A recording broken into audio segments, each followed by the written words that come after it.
Welcome back. I'm Max Bergman, Director of the Stewart Center and Europe-Russia-Eurasia program at CSIS. And I'm Maria Snegovaya, Senior Fellow for Russia and Eurasia. And you're listening to Russian Roulette, a podcast discussing all things Russia and Eurasia from the Center for Strategic and International Studies.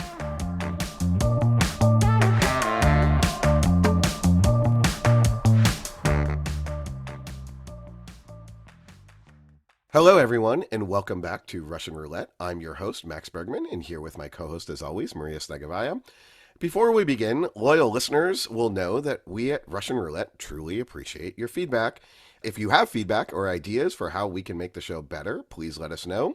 You can send in ideas for future episodes at erep@csis.org or find us on social media and leave a comment. Also, you should always, go and review our podcast and give us 5 stars, so please do that as well. For today's show, we are thrilled to welcome Tim Mak. Tim is an investigative journalist who's covered everything from political campaigns to national security for the likes of NPR, Politico, and numerous other outlets. He's also served as a combat medic in the U.S. Army National Guard for 5 years. He left NPR in 2023 to remain in Kyiv, where he is right now, to start Counteroffensive, a publication focused on human-centered war reporting in Kyiv and along the front lines. Since then, Counteroffensive has expanded to include The Arsenal, a news and consulting firm based in Kyiv, and has amassed over 140,000 subscribers, becoming the number 2 Substack in the international category. He also leads the Substack Iran War Dispatches, which, may or may not be coming to an end. We'll have to see, along with Build Back Ukraine, a publication focused on business intelligence rebuilding Ukraine post-war, which Tim just had its inaugural issue come out a few days ago. Congratulations, Tim. We're thrilled to have him here to talk about all things Ukraine war and what's happening right now in Kyiv. Tim, thanks for joining us.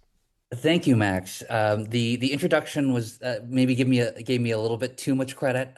We have a big team across these publications and a lot of reporters based mostly in Ukraine that work across these publications. And Tim, maybe to start, actually, we should say, why are you still in Ukraine? Weren't you there to just do reporting? And so why did you remain? I just wanted to stay. And, in 2023, there was a number of different things that occurred, including that NPR was going through layoffs. And I just figured, hey, I can start something new and try something out and see if it might work. And if it all fails, I can go surfing. And so that kind of boosted the possibility of that happening. And so after the layoffs occurred, a colleague of mine and a friend of mine was laid off, and I decided to kind of stick my hand up and take that layoff instead and launch what's now called the Counteroffensive. And that's grown and grown and grown. And so we now have more than 30 people across these 4 publications working on everything from defense technology to, as you mentioned, Iran war reporting and defense technology, as well as reconstruction business intelligence. So a lot of different things that we're reporting on from our headquarters here in Kyiv. We want to really dive in, I think, to the Ukrainian defense sector. But maybe first, we're recording on Thursday, July 2nd. Last night in Kyiv, there was a massive Russian assault on the Ukrainian capital with missiles and attack drones. What is the current kind of dynamic in Kyiv right now and in Ukraine as you see it? Is war fatigue growing given the pace of Russian assaults on the capital and other parts of Ukraine? Does not appear to be diminishing, even though Ukraine is now sort of out of those winter months. So what is the mood like right now in Ukraine? Look, the environment in Kyiv is pretty bizarre.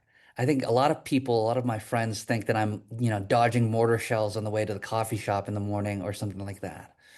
But while there is a lot of danger and risk and death in the city, it comes in relatively predictable ways. Almost always, there's good tracking, radar, and intelligence on incoming drones and missiles. So you get quite a lot of warning. There's even websites where you can track these drones coming at you in real time. And so during the day, most days, the situation is quite normal and peaceful. And it would not be unusual for you to think you're in any sort of Eastern European city. But then at night, the air raid sirens come on and the explosions start, and you can hear the whir and the burr of drones flying in the dark, and you can hear the outgoing anti-aircraft fire and the strikes. You begin to get a very good ear for what each sound represents. Last night, there were these Oreshnik missiles. These are the nuclear capable missiles that can be fired at long distances. They, of course, did not contain a nuclear warhead, but their use suggests that Russia is hinting and reminding people, by the way, don't forget that we have these capabilities. These missiles, they have multiple vehicles on the missile. So they break up before impact to strike a wide area. And you can hear the difference in the night if you're just kind of lying awake. You can hear the difference in a drone and attack or a more standard missile and these. I remember thinking that the sound was very hollow and it was kind of poof, poof, poof, poof, poof, poof, poof, and wondering why there hadn't been any attempts to shoot down what I had originally thought were either drones or typical missiles. But that was because the Oreshnik was apparently being used. To get closer to the heart of your question, and I'm sorry for kind of rambling on here, I don't sense that war fatigue is on the rise in Ukraine right now. I think that it has been on the rise for a very long time. We're now in the fifth year of this war. But one really kind of understated and human factor related to how people are feeling is sort of ironically how difficult the winter was. This was a winter in which the residents of many Ukrainian cities persevered through no heating, in -30 degrees Celsius, well, at around -30, -48 Celsius and Fahrenheit actually converge. So that's how cold we're talking about here. So it's extremely cold, no power, no heating, in a lot of cases, no running water.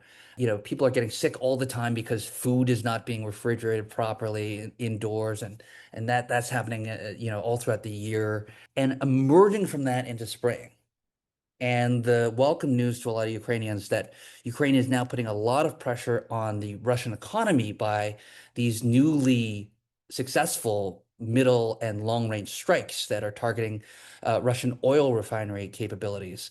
Hearing about that, hearing about the squeeze that's being put on the Russian war machine, that is actually a sign that things are maybe turning around for Ukraine.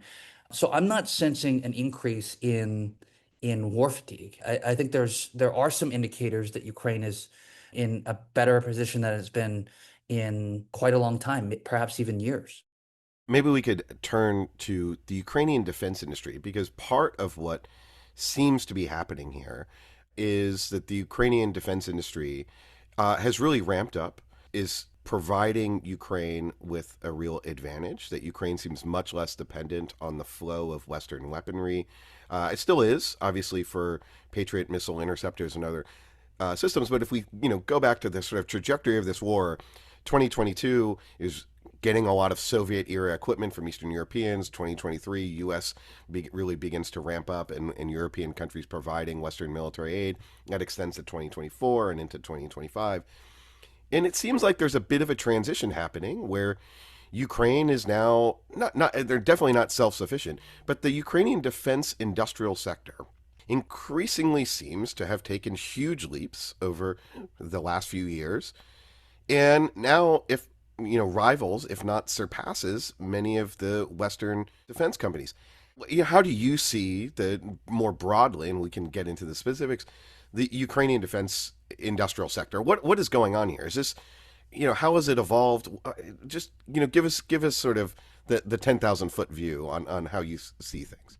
Right. So as you mentioned, I run the Arsenal. It's a technical publication. It's a very niche publication that you can find at arsenal.eu. And what we cover is battlefield technology and the regulation behind Ukrainian and European tech. And so we spend a lot of time trying to understand how this ecosystem emerged from virtually nothing prior to the war, right? So there are now hundreds and hundreds of defense companies in Ukraine.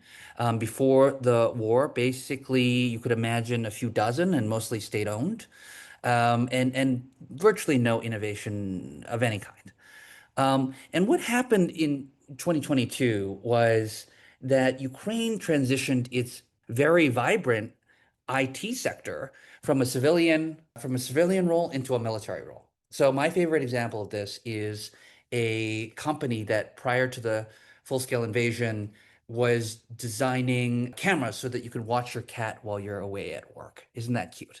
They transitioned into building optics for killer drones, right? And this happened across hundreds of different founders and companies, many thousands of actual engineers and innovators, and then they began to work as if there had been a fire lit under them because there had been a fire lit under them. They realized that they needed to either innovate or their very reality, their society was at threat of being extinguished. That is the long and the short of this story. I would also say, the emergence of the Ukrainian defense tech sector is in some ways a reflection of the sort of post-Soviet style, Ukrainian style government, which was unable to rise to the challenge, forcing a lot of people to make up new solutions in real time in order to survive. So what happened was in the first weeks and months of the war, the centralized government understood quite quickly that it was not nimble enough to actually go out and procure all the things that it needed in an emergency and crisis situation. So, in fact, what happened was that a lot of procurement decisions were pushed down to the local level so that local commanders could purchase what they needed to fight.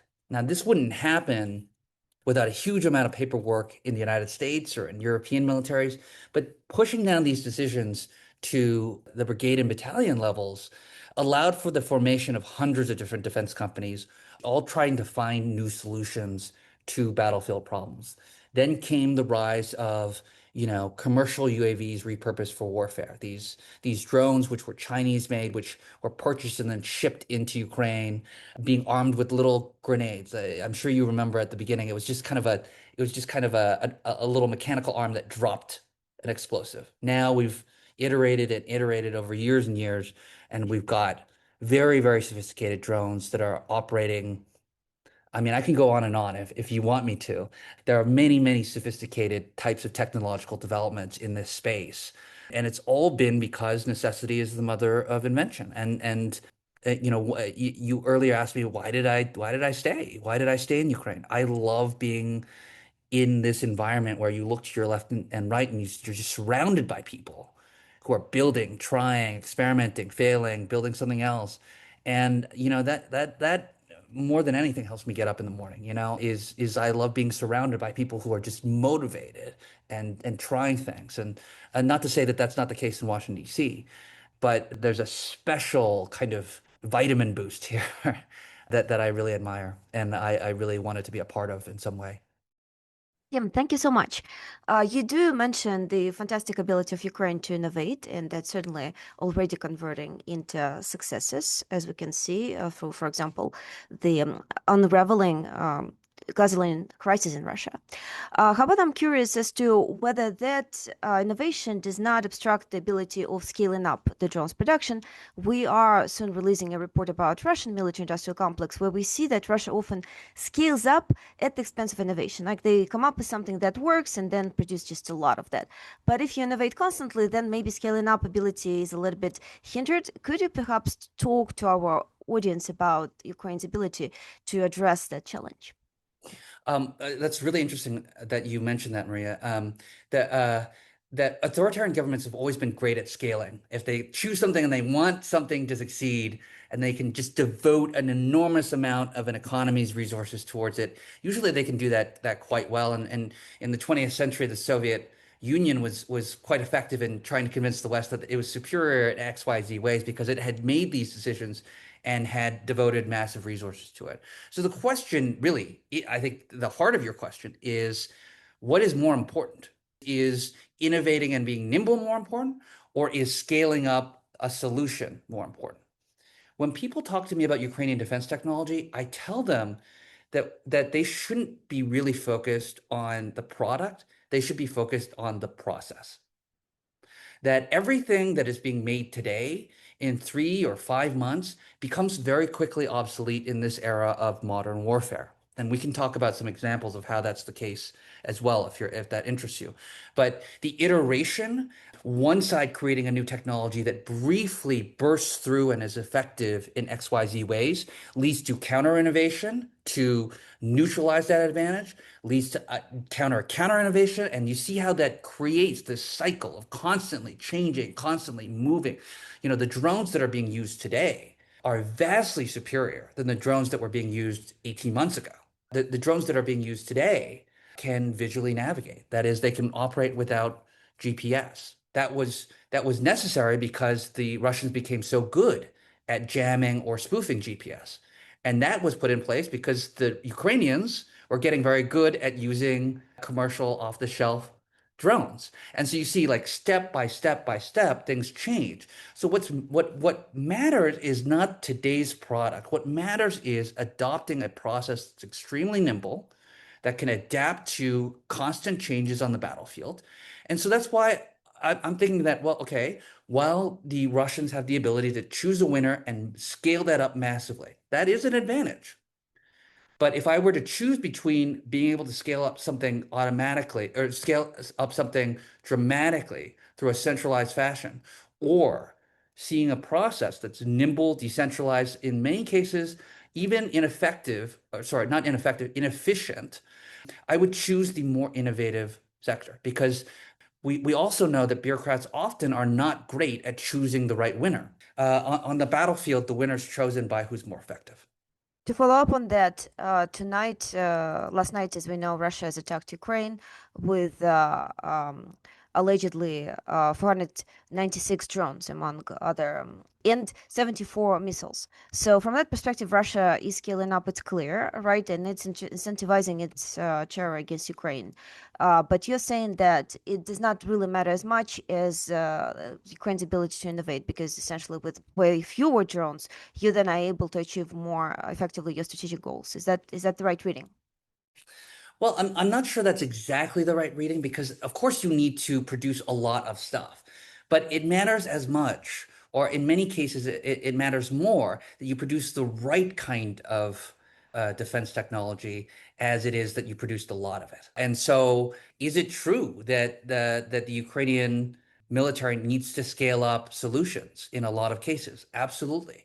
But I think that the evidence of innovation over scale or mere scale, that innovation is more important than mere scale, is in the fact that Ukraine, which is much smaller than Russia, has been able to hold its own despite many fewer resources, a much smaller economy, fewer people, fewer engineers.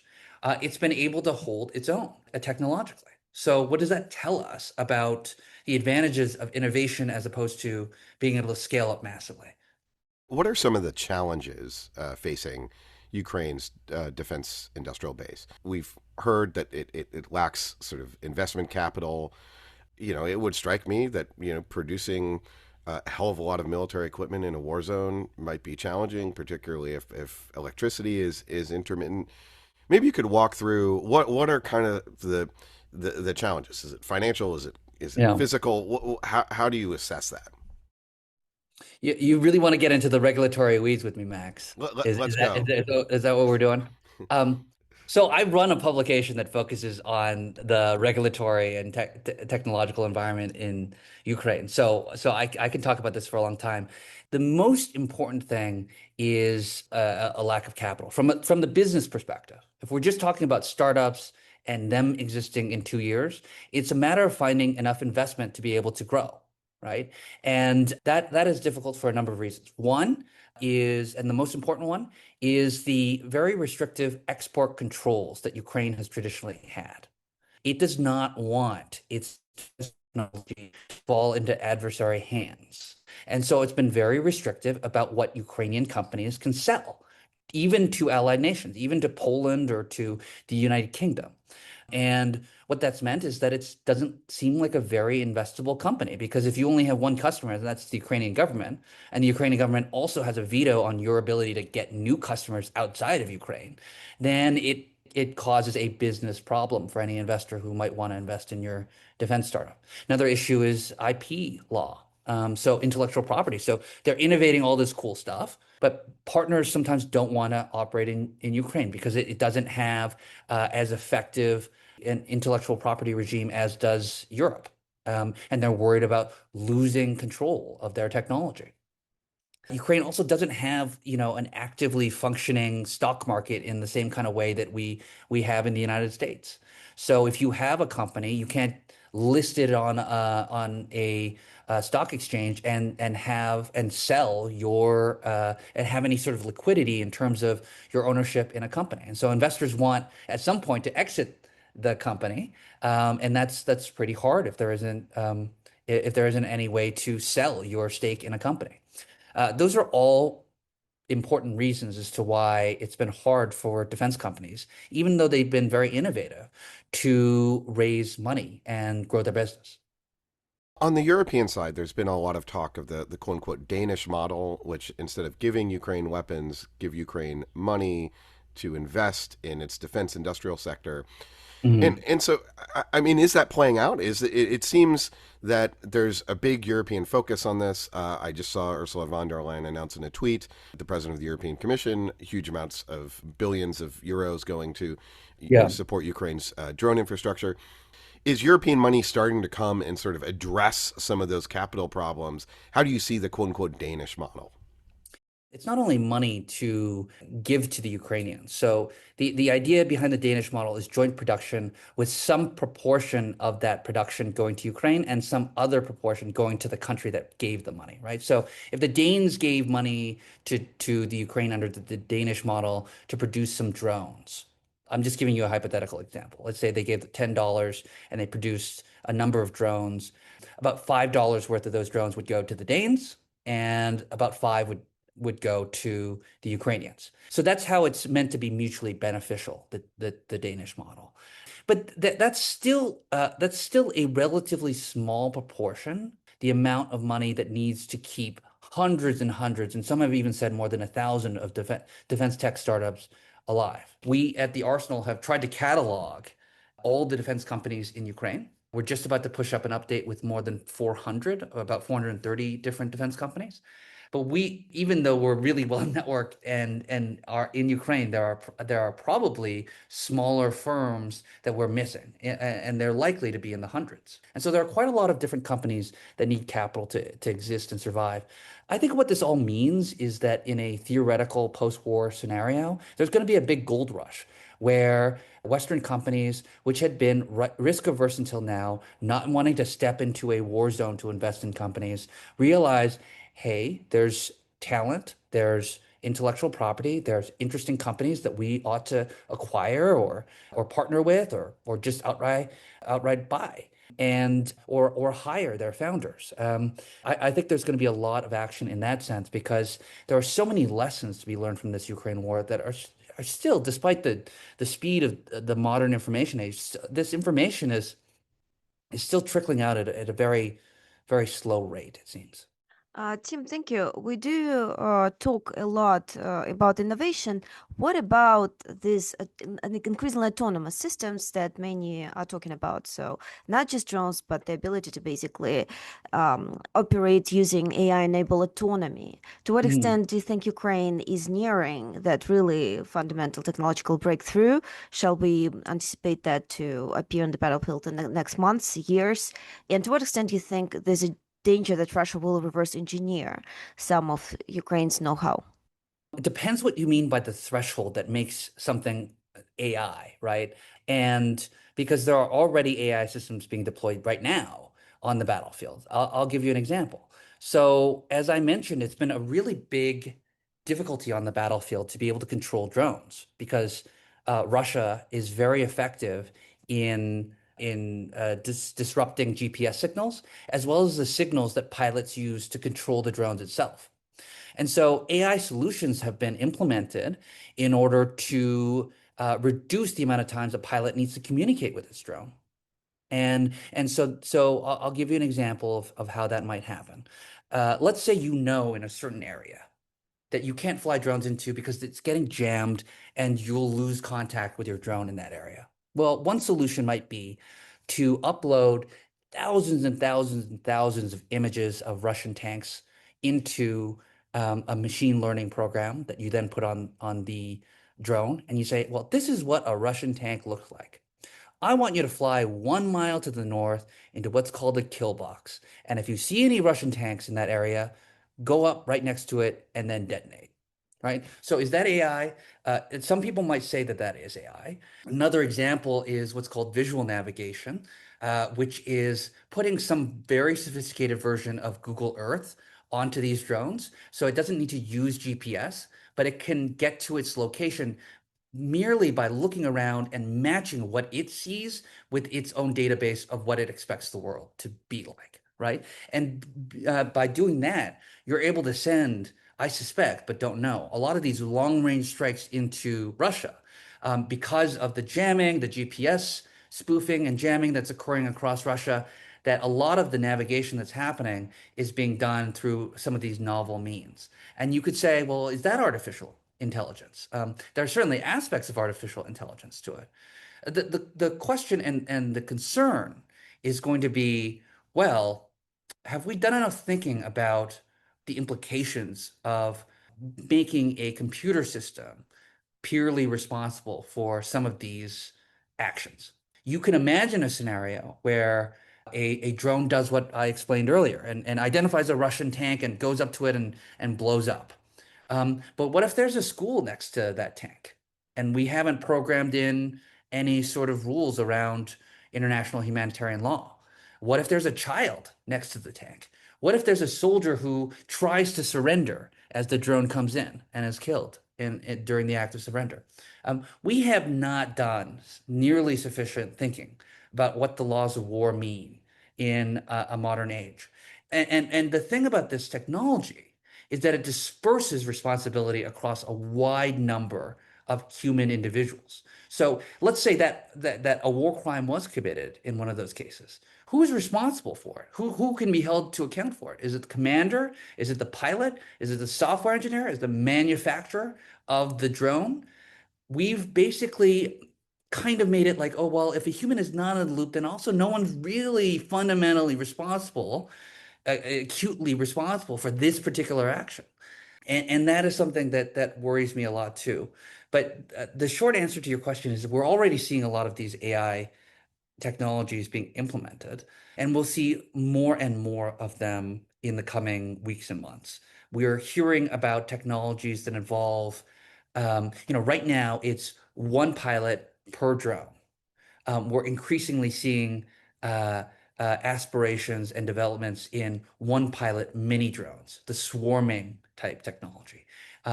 Basically reducing the inputs that each pilot needs to make in order to control a larger and larger number of drones so that they are able to operate somewhat autonomously between, where you launch them and its eventual target.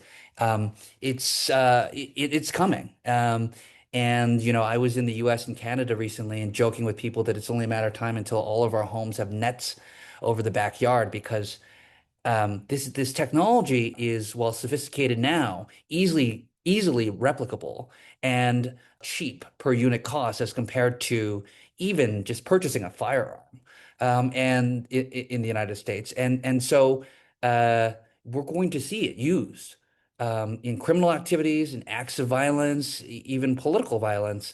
I hope not, but the threshold is so low to use these tools, and they're becoming lower every single day, that I can't help but suspect that it's inevitable that we'll see that being used.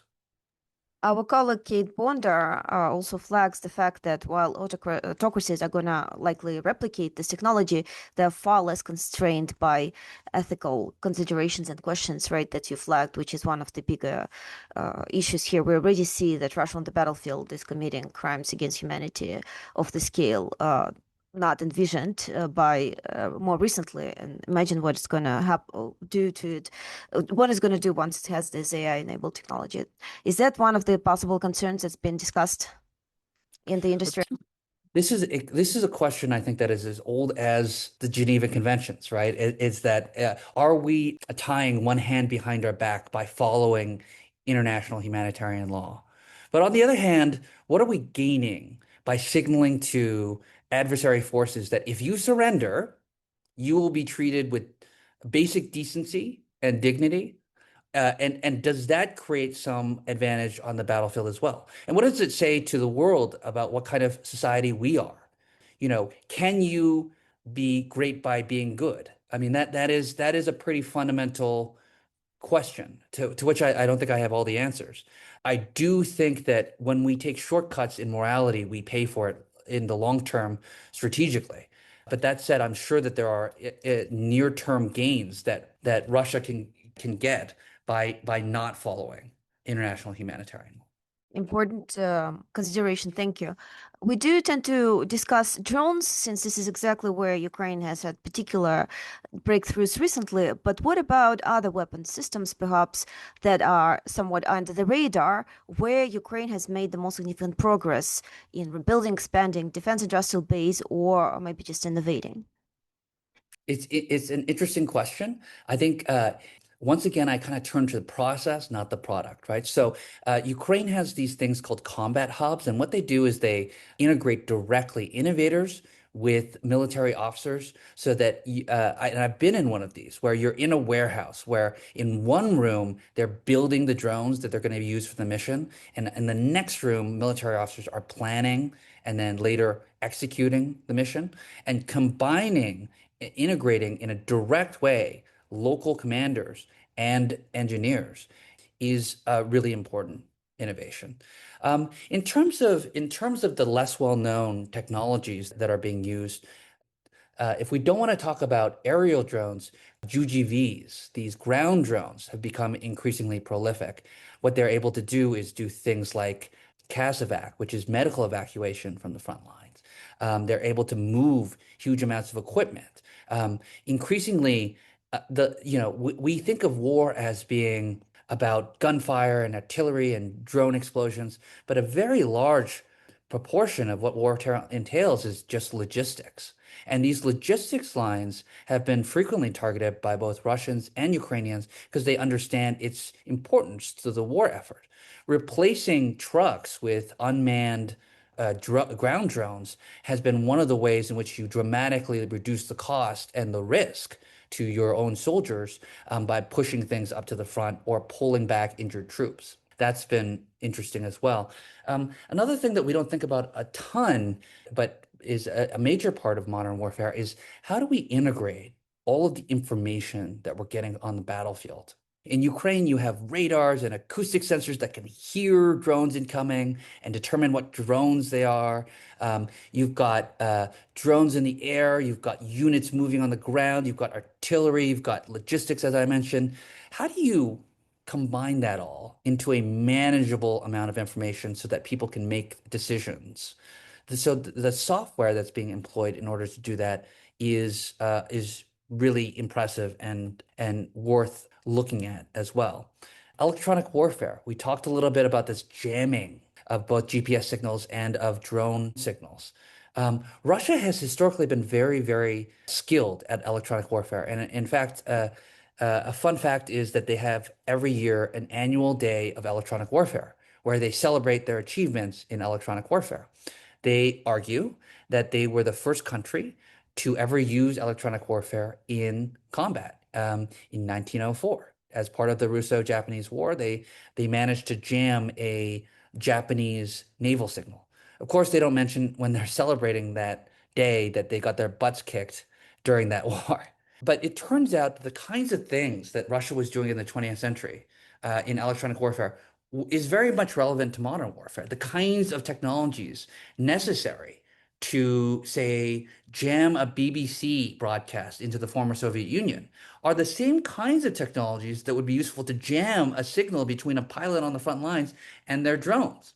And so electronic warfare has made tremendous strides forward to the point where, like I say, every single technology comes with a counter and another counter and another counter, right? So we've seen these fiber optic cable drones now. I don't know if you've heard of these.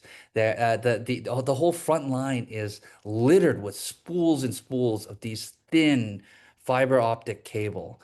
And the reason they're using fiber optic cable is because electronic warfare has become so prolific and effective that now they need a physical cable to connect a pilot and their drone. And the signal is sent through this physical fiber optic cable that can reach 25, 30 kilometers away from the pilot. So as I hope you're getting a sense as we're talking about the iteration, counter iteration, innovation, counter innovation, and the cycles that's constantly moving, and why that means that Ukraine's been able to has been able to pull even despite fewer numbers of engineers because they've been more innovative.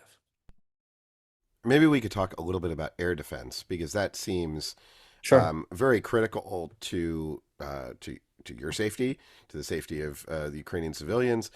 And Ukraine has made amazing strides there, constantly being pummeled by Shahed drones, every night, huge waves. And I saw recently that, basically the shoot down rate is around 90% of a lot of the drones and missiles.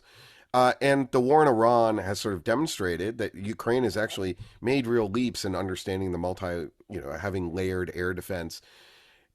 It also seems that this is like the critical challenge to sort of figure out going into next winter as Russia's ballistic missile production increases. You mentioned the Orezhnik missile, that Russia will keep going after Ukraine's infrastructure, its energy grid, perhaps even its water system. So, how do you see the air defense innovation taking place, and should we expect sort of further leaps forward there that can neutralize perhaps some of the gains that Russia has in its ballistic missile production? As you mentioned earlier in this conversation, that one of the things that Ukraine still needs from its Western partners or its allies is this sophisticated interceptor technology. The Patriot interceptors, for example, or similar kinds of air defense that are extremely expensive, extremely complicated and complex. That's really hard to replicate. The thing that what Ukraine has been able to do is to create really interesting and cost-effective solutions to non-missile threats. So it's been able to create interceptor drones to shoot down these Shahed style drones that are flying around the city. And there are a lot of low-tech means being employed to this day. When I talk about anti-aircraft fire, I mean anti-aircraft fire in the style of World War II anti-aircraft fire. That if you drive around Ukrainian cities, you'll see in strategic locations people in the back of pickup trucks with mounted 50 caliber machine guns shooting or ready to shoot manually these drones that are flying into the range of the city. And so um, the fact of the matter is that the sophisticated, you know, intercontinental ballistic missile types, Ukraine is just not going to be able to develop technologies. It does not have the resources. It does not have the time to develop solutions to these extremely complicated um, missiles. But the good thing about that is that these missiles are, because of their complexity, very, very difficult to produce and very expensive to produce. And so there aren't as many of them. And the Russians have far more Shahed style drones than hypersonic missiles. And so really it is a matter of reducing the effectiveness of the Shahed style drones while finding partners to be able to help deliver interceptors for Patriots and similar systems. Maybe we could shift as we're sort of closing out the conversation and talk about what is presently happening, which looks like the tide is kind of turning in Ukraine's favor. There's a lot of Ukrainian missile strikes or drone strikes on Russian territory, on the occupied territories of Ukraine, particularly in the south, on the supply lines and the major road connecting Crimea. Is this, in the cat and mouse game, attacks and innovation, and is this Ukraine sort of gaining a temporary advantage? Russia will counter this, or have we seen kind of a shift, a step up in the war, where Ukraine is now going to be able to take the war to Russia? Russia will do things to counter this, but basically the war is now going to be brought to Russia, and that's likely going to continue. How do you see the kind of current dynamic playing out? I don't want to understate Russia's ability to adapt and counter Ukraine. So it wouldn't surprise me if the Russians were able to find some ways to neutralize these medium and long range strikes. That said, the Ukrainians are resourceful as well, and they'll be looking for ways to adapt to those counters. There are two kind of broad strategic objectives, it seems to me, right now that the Ukrainians are trying to engage in. One is to try to create restrictions in the Russian economy by disabling Russian oil refining capabilities and really hit the war effort from an economic perspective. Another is to disrupt logistics and supply lines. I'm sure that your listeners have heard about this so-called land bridge to Crimea that the Russians have occupied. Mid-range strikes are now making vehicles on this land bridge targets. And so the Crimea and southern Ukraine, occupied southern Ukraine, are now struggling with gas shortages and strikes of a scale they haven't seen in past years. Those two things are likely to squeeze and create greater discontent. I'm not convinced yet that that's enough to force the war to a conclusion, but it is turning up the temperature on the Kremlin and creating new problems for them to have to adapt to, even as Russia's ability to adapt is slowly diminishing over time. Its resources, its economic ability, its manpower, all of those are on the decline. And so it's less flexible and less able to throw resources at any particular problem at any given time. Tim, you are watching this defense, the Ukrainian defense sector very closely. What are the things that you're watching for? Maybe for the next, what's the next thing? What is the next leap coming? Or is there chatter? What are you hearing? What are the things that you're kind of looking out for in this sector? Well, I know we're a bunch of nerds in the weeds here. So, I think while many people's attention is would be towards the flashy drone technology or the newest electronic warfare gadget. My attention is really, how does this ecosystem exist for many, many years to come? How does it survive even in a post-war scenario? How does it contribute to Ukraine's eventual economic revitalization or even accession to the European Union? And the real key issues on that are the in the weeds regulatory issues that prevent investment from coming into Ukraine or prevent Ukrainian defense startups from being as attractive an investment as they could otherwise be. And so what I look for is how the Ukrainian government is changing its rules and laws to address this. I think the Zelensky administration at the very highest levels has made it a priority to make the defense companies more investable and therefore more sustainable in the long run. But that's moving at a very slow pace. I'm frankly, I'm looking at the policy and I'm looking at the laws and the rules, because that will determine whether these founders, whether these veterans have jobs in 2 years. That will determine whether this defense technology proliferates around the world or whether it dies or whether it gets bought up by adversary states or adversary organizations. These, as every person who listens to a CSIS podcast probably knows, is that the details and the policy in many, many ways, while not as interesting to some, have far greater impact beyond the quote unquote sexiness of the particular issue. Thank you, Tim. As NATO allies are meeting in Ankara to discuss the adaptation, what do you think are the key lessons that Ukraine's wartime innovation that could be used that are the most applicable to NATO defense planning? Well, NATO defense planning, let's talk about American or British or German defense planning, has traditionally been about building really expensive stuff at very long timelines. What the Ukraine war has shown is that needs to be is there's certainly benefit to complex and expensive stuff, but we got to rethink that if a $1,500 drone can destroy a $3 million armored vehicle, we need to rethink how many armored vehicles we're making as compared to how many drones we're making. And we also have to rethink how quickly we're adopting new technologies. These 5, 7, 10 years procurement cycles in order to build an aircraft carrier, that doesn't really make that much sense on a battlefield where new products are coming out and being adapted and updated on a weekly or monthly basis. So, what NATO allies need to understand is it's not just enough to spend more money on defense. That's not going to make you safer necessarily. And that's certainly not the most effective way to approach it. I mean, Germany, for example, has been in recent years really bragging about how many new tanks they're purchasing. And I'm looking at that and being like, you folks are not learning anything from the war that's happening right next door from you. I'm not saying zero tanks is the right answer, but I wouldn't be going out and buying hundreds of new tanks at a time where I can go to Google and find hundreds of different videos of Russian tanks getting blown up by a $1,500 drone. Right? It just wouldn't excite me. I wouldn't think that was, the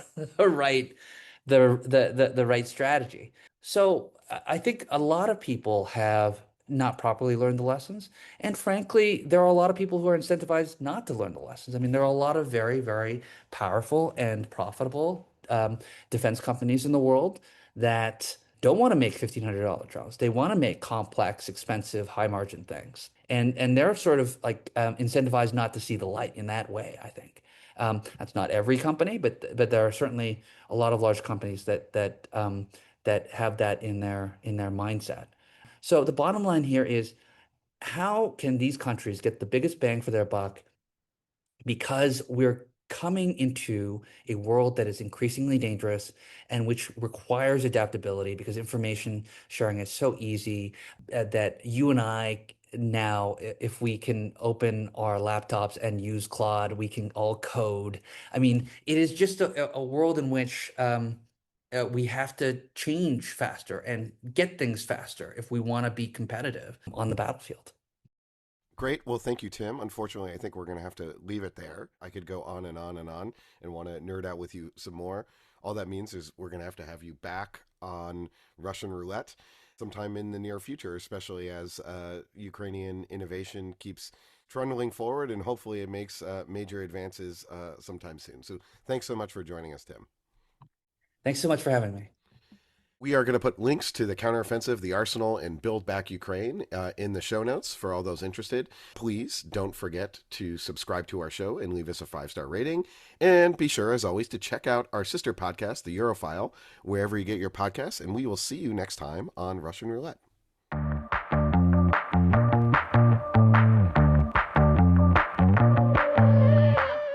You've been listening to Russian Roulette. We hope you've enjoyed this episode and tune in again soon.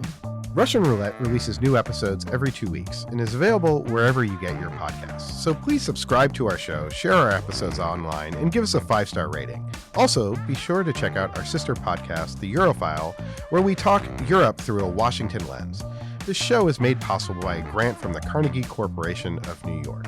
Also, don't forget to subscribe to the CSIS channel on YouTube for live and recorded video events featuring leading experts. Finally, you can read all the latest analysis by the Europe-Russia and Eurasia program at the Center for Strategic and International Studies website, csis.org.